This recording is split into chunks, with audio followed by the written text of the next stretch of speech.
салому вақт бахайр. барномаи навбати ҷаҳон дар ҷаҳоннамост манзури шумо.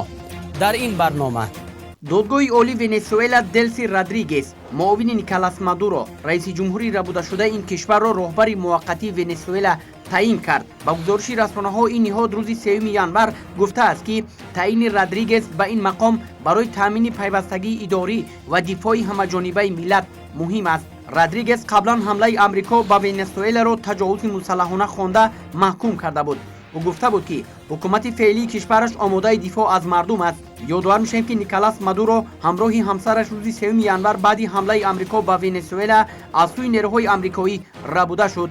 ба иттилои вазорати дифоъи амрико дар ҳамла ба венесуэла ҳудуди 150 ҳавопаймои низомӣ истифода намуданд. ин ҳавопаймоҳо аз 20 пойгоҳи низомии гуногун ва аз киштиҳои нерӯҳои дарёии амрико парвоз карданд.